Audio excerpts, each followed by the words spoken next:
Everybody to the season 1 episode 5 on the SEO and digital marketing trends. It is February 15th. Hope you all had a great Valentine's Day.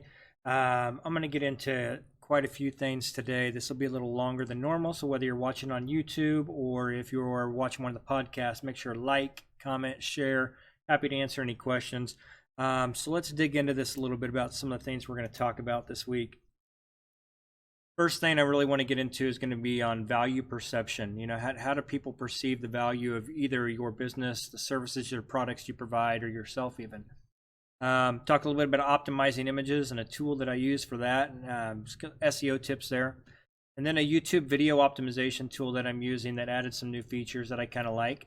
And then I'm going to get into that value perception on what makes you different and discuss about maybe changing the way you communicate is separating yourself from others that are around you, at least in the SEO world.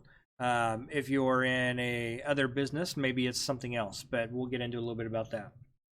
So to start off on, how do your clients actually perceive you? You know, do they see you as an expert? Do they see the value that you provide them? Do they feel that there's a bunch of other companies in the same city that can do the same thing? They just choose to use you based off maybe their perception of value is that you're cheaper or that you're available. I mean, what is that perception from them? And are there other vendors that are providing a different service that they may perceive as greater value than what yours is? Doesn't mean they're not going to use you, but they may think if they cut budget, well, we can do without this person, but we need to keep this service. And what do you do to separate yourself from that? So, and examples. Let's talk about a couple examples here. First one being like my wife owns a spa business, and there are nail salons on every corner. There are multiple massage places that, you know, Massage Envy being one of them, that they do it in bulk, you know, and they're cheap. Well, you know, that, in my opinion, you get what you pay for. But what is the perception of the customer when it comes to that spa business? She's a high-end spa. Yeah, they charge more than what you're going to get at those other places. But is she providing the value that they expect and that they want? What is different in that situation? When people walk in the door, are they being greeted immediately? Are they being taken to a relaxation room, given a robe, provided, you know, spa water, you know, different things? What is the perception of that business and that services you're getting? You think about running shoes, and maybe with Nike or Adidas, Brooks. Brooks has kind of put themselves as a perception of being one of the top running shoes now. So what's Nike's positioning? Or what about, you know, we'll just say Vans, or, you know, some of the other brands out there. The customers that you're going after, how do they perceive you in that situation? And then maybe in SEO services, how do they perceive you? Do they know what you do? For the longest time, or I will say for some clients, you almost don't want to give out all the information that you do, because you have, maybe you're afraid that they'll take that internally if they know everything you're doing and how you're doing it. Or maybe you think they won't understand it and it's just going to be all over their head. So you just say, you know what, just, I'm going to build backlinks for you. I'm going to optimize your pages. You just give me this amount of money per month. I think it's important about this perception, and I've thought more about this week, and I'll tell you why. So the story behind this whole thing. This last week, we did lose one of our bigger clients, and it has caused at least me and others around to evaluate more on not necessarily why we lost it, but what were we doing that we could have done better to make that client realize they needed us. And I can't give you out the client name, but to give you an idea, yes, we do the digital marketing for them. This isn't an SEO thing, but we do digital marketing, and they do have a creative agency also. Well, what ended up happening was another agency had come to them and pitched them on doing creative. And their selling point that convinced this client to leave not only us, but the creative agency they were with, was that they would do all the media buying for free. Yeah, you heard that right. So this corporation, what is their perception of the value that we provide as media buyers? Not very much, obviously, because they think anybody can do it. Well, what could we have done to change that? And I don't know that we could have changed it in their minds. If they just see it as a value of on a monetary level, then no, we're probably not going to change that. But what could we have done to make them say, we value this relationship and the things they provide us? We can't leave that.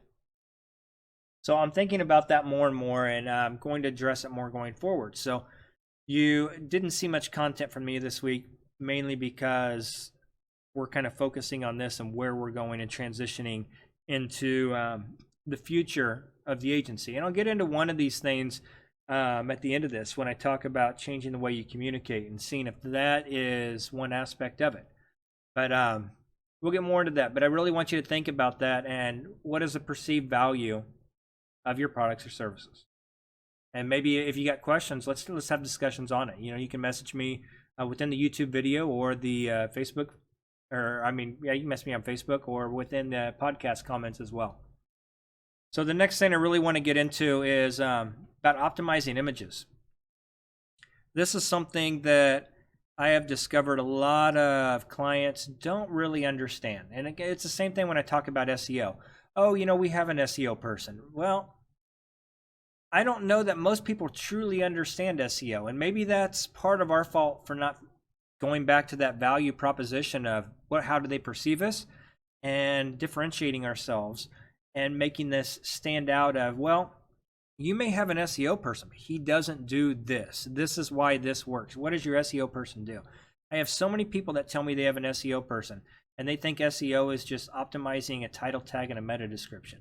They don't understand all the rest of the on page. They don't understand dealing with site speed or with backlinking or anything else. They just think it's basic shit that they can go and do. And that's okay. But I guess it's my job then to change that. So when we talk about optimizing images here, most people think of the file size, obviously. You want to make sure that you're compressing file sizes. And there are tools out there that'll do that for you. And then they also obviously think of the file name. And I won't say obviously actually on file name.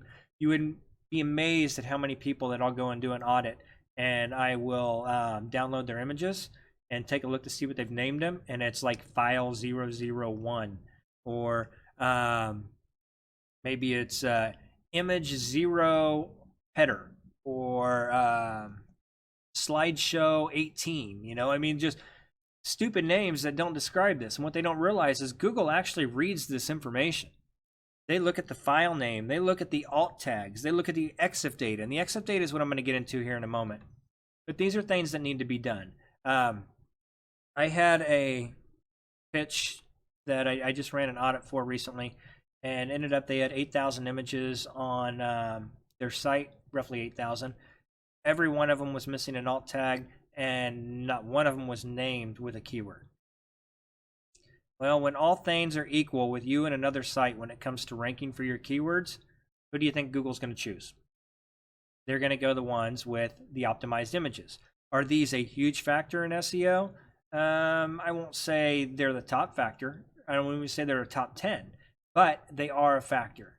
So if it's easy for you to optimize these, why not just do it? It is time consuming, so I'm gonna get into a tool that I use that actually speeds up a little bit of this process, and that's where we get into the Exif data. So let me pull up an image here real quick.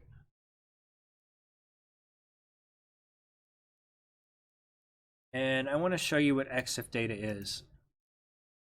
I can't remember what it is if on a PC, but on a Mac. But if you right click on an image and that you have in your files and you click properties, you're going to see some tabs here that say general security details and previous versions. And under this, right there, obviously, you're going to see the file name, Beaumont Holidays 3. So that's not the optimized image. This is just one that was passed over to me. So if I click on details, you're going to see other things here. You're going to see a title, subject, rating, tags, comments, authors, all these different things in there. So it's important that you go ahead and fill these out. Now, I've got my own strategies for doing this, and maybe I'll address this in one of the future videos and podcasts to kind of explain how I optimize using this. But title, well, you're going to provide a title in there with a keyword. Subject, same thing. Usually with the title, I'll use more of a phrase for a keyword. So if it's Wichita Spas, I may say for the title, it may be voted best spa in Wichita 2020. And then subject, I may put Wichita Spas. That makes sense. And then rating, this is about the only place where Google allows you to rate yourself and get away with it. So give yourself a rating of a 5-star. Tags, not as important, but I try to put 5 to 7 tags in each one of these. And then on comments is where, if you're especially a local business, I use what they call NAP, name, address, phone number. So I'll put name, and then you have to hit shift enter in order to go to the next line. If you just hit enter, it's just going to take you out of this field. So name, phone, address first. Name, address, phone. And then I like to add some URLs down in here. Some people will put latitude, longitude, and I'll get into a little tip on that. But I will put the full, and you use the HTTPS protocol. And, whatever your website is, website.com or domain.com, whatever your site is. And then I'll also, if it's on a certain page that you're using this image, then use that page within there.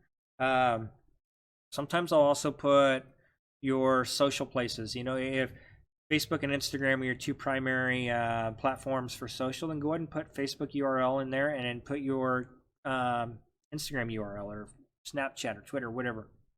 But so those are things I like to do. And then with author, I want to always use the business name, and then I want to put the website there as well, the URL.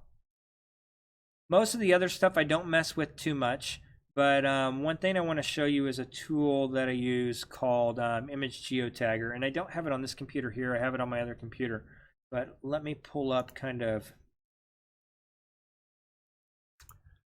what that looks like. So this is Image Geotagger, and what it allows me to do is actually, one second here. Let's go. Okay. So Image Geotagger is going to allow me to optimize bulk images, and it's also going to allow me to add geo, latitude, and longitude to it. And I'll put a link in the description of the podcast and the YouTube video. So if you're interested, you're welcome to go buy it. A guy I know created this software just specifically for him to use, and people were liking it and asking questions. So he ended up selling it on a subscription basis. I don't know what the cost is now, but I want to say it's like $29 for a license, which really isn't that bad at all. Okay, getting into Image Geotagger. Let's see. So this is kind of what it looks like. I can take a bunch of images and just drag them into it, and it's going to put them all here. And then I can choose, okay, what business name, address, city, state, zip, phone number, all that information. And then I can drag them into here. And actually, I'll do another video on this in the future. But I can drag them into here, into comments as an example right here. And it's automatically going to place that in every single image that I'm wanting to bulk upload. So then I may go, after I do that, and change the file name for each one of them. I may change titles a little bit, subjects, tags, things like that. But at least I've optimized a portion of it in bulk that I don't have to go and do manually. Like I said, I'll put a link in there for that. The next tool I kind of want to discuss, I use a tool called TubeBuddy. And, oops, let me go back one. Well, actually, we're going to, I don't know what happened to my TubeBuddy. Okay. Well, let's pull up TubeBuddy anyways. So what I like about TubeBuddy, it has a lot of different features that you may use. There are actually too many for me to even mention. But the things I like about it most is they do, it's good for getting some analytics behind your competitors' videos. It's good for identifying where your video may rank for the tags that you've used. It'll help you identify keywords to use for tags. You can do a lot of keyword research stuff with it. And then they've also just recently added let me go find it here actually. They have added a new SEO Studio within here this last week, and I've been playing with it and I like it.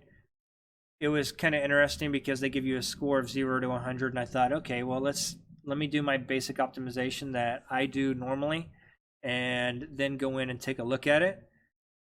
And I had a 95% without doing anything. So I wasn't real surprised about that. But if you're needing some help in this, you're needing some help with optimizing, this might be a place to start. So let's see, where is it here? SEO Studio. So for this keyword, I'm just going to put crypto signals. That's kind of what this video is about.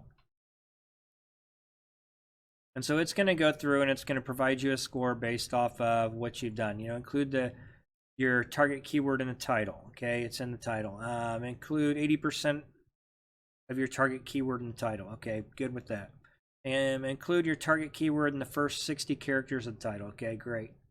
But you can see all these things that it's looking at to see that you used. Include partial matches of your target keyword in the description. Great, I've done that in multiple places.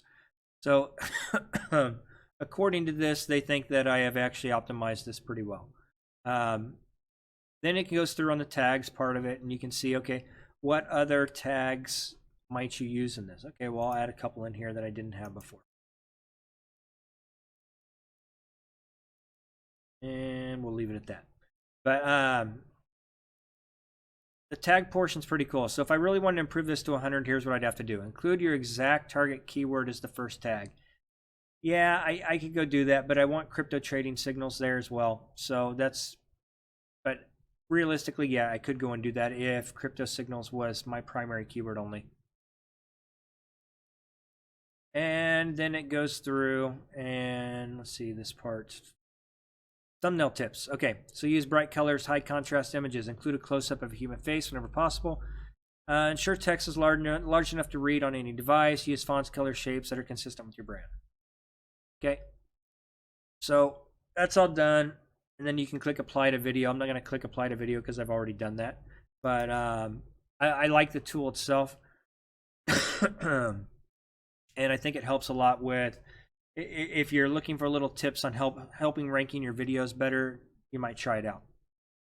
And again, with that one, I put a link in the description, and either get the podcast or the video, whichever you're paying attention to and watching or listening to. The last thing I want to get into is more about that separating yourself and your perceived value. And I'm going to show you an example here as well. So what I'm going to address is communication, because I think that's something that is changing as we go forward, and for us, it gives us an opportunity that I don't believe any of our competitors are providing for our services. So the traditional way, you know, how do most businesses or agencies, when they're talking to clients, how's that communication? Well, the majority of it is through phone call, through email, or through in person. So those, you know, most people say they like the in person the most because it helps connect and build that relationship. It's personable, and I mean, you can get more yeses if you're in person than you can through the phone or through email. Unfortunately, at least in our aspect, and I believe many others too, we get lazy. And especially once we have a client, it's easy to get lazy and rely just on phone calls and emails, and maybe you lose some of that connection and the personal touch. So we started looking at, what can we do outside the box? How can we change this communication? And my personal belief is that's with video. Some of you are watching the video now, but when you think about it, I think the recent stats are almost 80% of time spent online is watching video. That's a ton of time. So if people are watching more video, how can we communicate with that? I mean, you see a lot of WebExes and stuff like that being done. Well, can we take another step to that? So new business pitches, we're addressing it in a different way. And I'll actually run you through one of our videos and maybe pull up one of our emails here. But I'm looking at it from a site audit perspective and from content marketing, since those are two of the site audits with SEO, and then of course the content marketing. But those are two services that we provide that we see we can grow with as well. And I will probably do something in relation to this when it comes to media planning and buying as well. But these are just kind of the start. So let me find an email here. And I had, while I'm pulling this up, I had an agency the other day come in, and we provide digital services for this agency. And when he asked, it's the first time he's probably been in our office, maybe 2 or 3 years. And he asked why I have a light up there, why I have a green screen, why I've got a mic, all these things. And I said, well, we actually, I do some videos, whether through training or just some different testing courses, and then also with starting to do client pitches with them. And he's like, really? And he said, can you show me an example? So I showed him an example, and he's like, wow, I didn't know you guys even do this stuff. Again, laziness on our part for not trying to find better ways to communicate. We got lackadaisical in the way we do things. We don't do a lot of pitches because mostly business came to us, and I think we took that for granted. So let me pull over this email, and I'm going to read it to you so that way in case you can't see it all. But it says, hello, Bill and Emily. I spoke with Bill today about the video website audits we were doing in an effort to go after more business. We believe that we believe that while most communication is still done with an email or a phone call, video can be effective and also adds more personal touch. Of course, the goal is to get a face-to-face meeting, but this can be a way in. In this case, of most inquiries, we may not know the person we are attempting to build a relationship with. So a video that introduces ourselves and provides more of an audit summary would make more sense. I will try to get you some other examples in the next few days.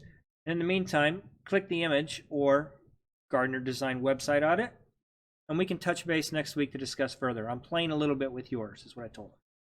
And as you can see, I put an image here. It looks like an actual video because I put the play button on top of it. And it says Gardner website issues. 3 quick wins to rank higher in Google. I'd want to know that. They see it. They probably haven't had anybody do this for them. And you can see in the actual title as well, it said Gardner Design Website Audit, 3 quick wins to get more traffic. So not only, this would be my normal subject line to them is Gardner Design Website Audit because I've already got a relationship with them. But I've actually enticed them to look a little further and get a little excited. 3 quick things I can do to get more traffic to my website? Okay. So we'll go through that and look at that video in a minute. That's basically, this image is a link to the video of the website audit. And then I say I've also attached the audit, and I wouldn't attach the audit for everybody, but I did for them because we do some partnership back and forth. And then I've also provided them a list of the keywords that they rank for in the top 100 for Google. And then I list these 3 quick wins. Add meta descriptions to 44 pages.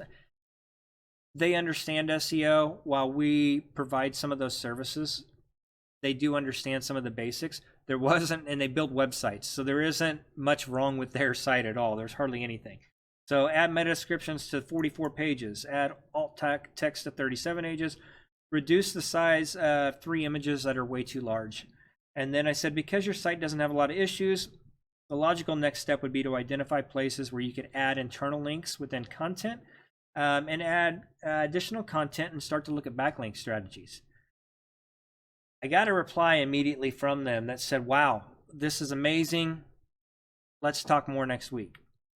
So this took me maybe 30 minutes to put together. Wasn't that hard at all. Let's go take a look at the example of the video here.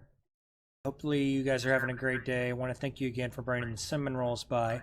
And I had talked to Bill about taking a look at your site and then providing kind of a video audit of what I'm seeing on there and what some of your next steps might be to help improve the rankings.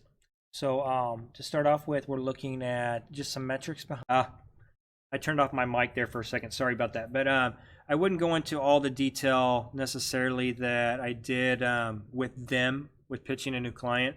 But I wanted to kind of give them, what UR means, DR means, backlinks, organic traffic, a lot of that stuff. So I'm going to forward a little bit into this video and kind of go through it a little more.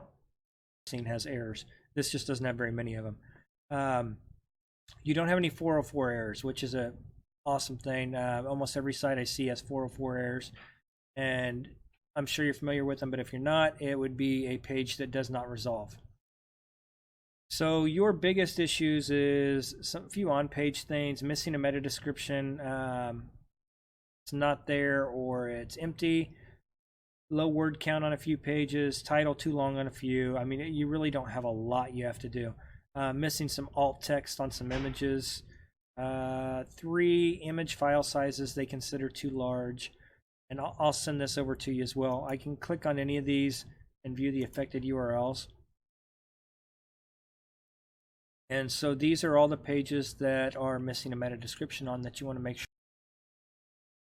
Okay, so you've seen enough of that just to give you an idea. But I do think the people that I have shown these audits to and done this way, I have actually got a lot of good response back. We have pitched 2 really big projects in this way, and I think that we will likely get both of them. Just changing the way we communicate. This is something that I think you should really take and look forward through, but in general, if it's not this, what separates you or your products and services from someone else? Again, back to that perceived value. How do you make sure, and in the next time when we may be in the same situation, is how do we make them see that our value that we're providing them is much more valuable than anything else, and they can't afford to get rid of us? So I want you to think about that. If you got any questions, make sure and reach out to us. And again, go ahead and hit the like button, comment, share what's coming soon. Next one, we're probably going to discuss some more SEO and link building. And then I've got a new course coming in March that I think you guys are going to like a lot. So talk to you soon.